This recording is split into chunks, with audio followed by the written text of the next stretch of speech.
Welcome back to my channel. My name is Madeline Reeds, and this is a much different video than I usually do, so we'll see how it goes. This is kind of a small book review, but more of a book discussion about what this book made me think about. I have listed chapters down below of kind of the conversations this brought up for me, so if you're not planning, don't want to read this book, you can just tell me your thoughts on those topics. The book that made me do this is my nonfiction pick for Women's History Month, and that is Places of Our Own: 6 Spaces That Shaped Queer Women's Culture by June Thomas.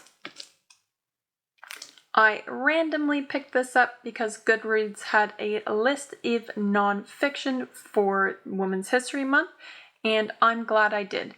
I quite enjoyed this, and I gave it 4 stars.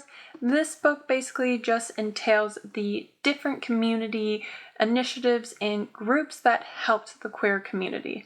So the ones it focuses on are bookstores, bars, lesbian communities, feminist adult stores, and vacation destinations. I think you get a lot of facts, especially if you didn't grow up during the 70s and 90s in the United States. If you are part of the queer community or know a lot about it, this might feel pretty basic. It is just kind of an info dump and the barriers they faced, the success they faced, and the failures. So very interesting for me, and it did make me think about a lot of different topics. Those are the books that I love. Whether it's in or out of my comfort zone, I just want books to make me think. First discussion this book brought up was the discussion I've seen going around, which is whether to specialize your reading or read widely. Now, if you've watched any of my videos, you know that I personally read very widely. And I also believe that people should read whatever they want. No one should force you to read anything. However, I do think this book and some of the discussions in it made me think a little bit more critical about this topic. I do think it's important to challenge our beliefs and step out of our comfort zones, challenge our biases. I think that's how we learn. That doesn't necessarily mean stepping out of our genres, though. That could mean just a different perspective. It could be mixing up the age of the authors, the gender of the authors, the sexual orientation of the authors, the country that the authors come from that we're reading. That can make a huge difference, and we can learn a lot just from doing that simple switch. However, this book also brought up another thing that I didn't even really think about. In this book, it was talking about how to publish queer literature during the kind of 70s and 80s, they had to be a tragic love story or a tragic ending because the publishers still wanted to frame queerness as wrong.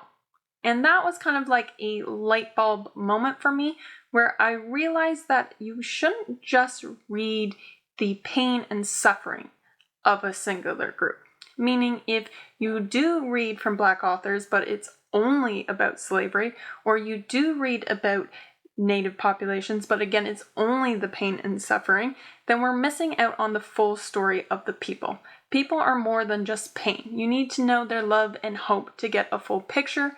And at worst, we might actually be buying into the way governments or corporations want us to feel about certain people, which was a huge light bulb moment for me. And I really want to make sure that I'm not doing that in the future. So that's something I'm going to be prioritizing as well and looking through to make sure that that's not what I've done. So I guess at the end, what this has taught me is that I hope people just keep an open mind when they're reading, and that you do from time to time, it doesn't have to be all the time, you do step out of your comfort zone, even if it's just a little bit. But you let me know your thoughts on this. The next thing this book got me thinking about is the hidden harm within communities and why liberation is a collective effort. I will give this book some major props for not avoiding intersectionality. They really face it head on, which I appreciated. It can be very easy if you are under attack to shy away from the internal harm within your own community. And unfortunately, it's very common for us to be like, well, I'm not as bad as blank. Insert whoever is lower on the social totem at that time. It doesn't work. We haven't learned our lessons. I believe we are not free until we are all free, and any harm to one group eventually harms us as well. And you can see it in this book. First off, you have how hatred towards queer people did in fact hurt straight women. So in this book, it describes how softball was just inherently seen as queer. Anyone who played softball was just deemed queer, regardless if they were or weren't. In fact, it even describes a case where an estranged husband was able to take custody of his children because he claimed his wife or his estranged wife was queer. His only evidence, she played in a all-woman softball league and bowling league. That's it. And she lost custody of her children. And things like this continue to happen.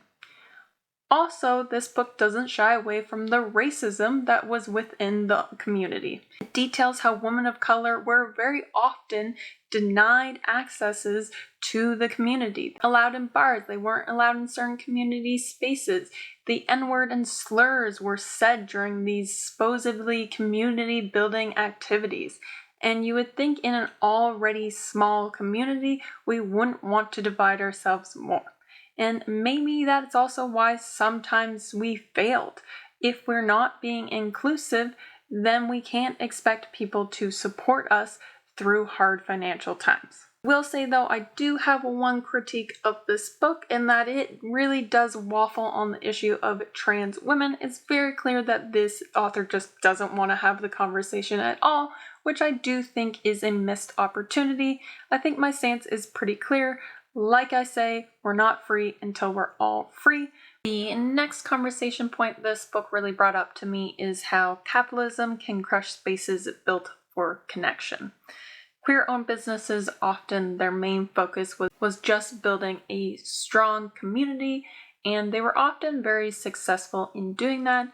Unfortunately, that doesn't always lend itself to being good economically, and unfortunately, when we live in a capitalist society, that is kind of deemed most important, so a lot of them end up failing. I did kind of like the mantra, though, of a lot of these entrepreneurships, that even if their business did fail, they didn't really see it as a failure. As they put quite often was, we may have failed economically, but we didn't fail in building a community. And I love that. I just wish it wasn't the case, that we could have businesses, spaces, just built for building community, and that we didn't have to worry so much about those economic problems, that we didn't need this push to be constantly increasing revenue, that we could have these important things for our society, for our mental health, for our communities without having to worry about that. And that capitalism may measure in dollars, but the success of our communities cannot be measured in just dollars. So although I'm sad that a lot of these businesses maybe weren't successful in the long term, I am proud to see how they emphasize community building, from things like providing housing, from providing material to women that would never otherwise be able to access it. And again, they were an outreach for everyone. If there was a woman in a domestic abuse, if they were a single mother all of a sudden, they were able to phone a bookstore or even an adult shop to get the information they needed to be connected to the people that would help. So I really liked that, and again, I just wish we could see more of those spaces in today's society. I think they're desperately needed as we start to feel more and more isolated, as people seem to be feeling more and more lonely. So as you can see, I really enjoyed this book. It brought up many different conversations for me to have with myself, and hopefully you guys can add your input to it. I think though the only thing I wish this book had would maybe at the end just listing some businesses that are still around that people can help support. So I thought I would name two that I really enjoy or want to go to. The first one is the Sports Bar in Portland City.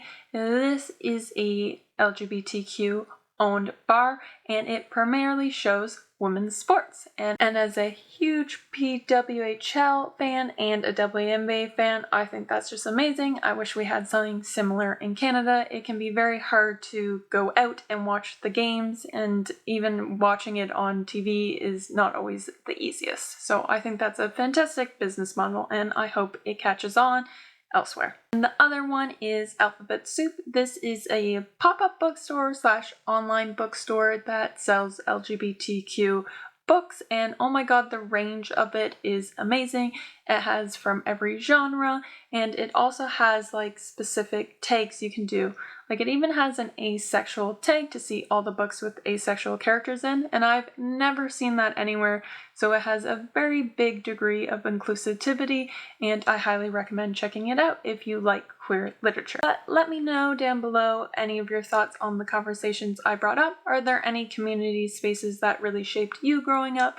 How do you feel about the community spaces in your area? Do you feel like there are great community connections within it, or are you in a space that's lacking it? As always, I hope you had a great week, and I'll see you in the next one.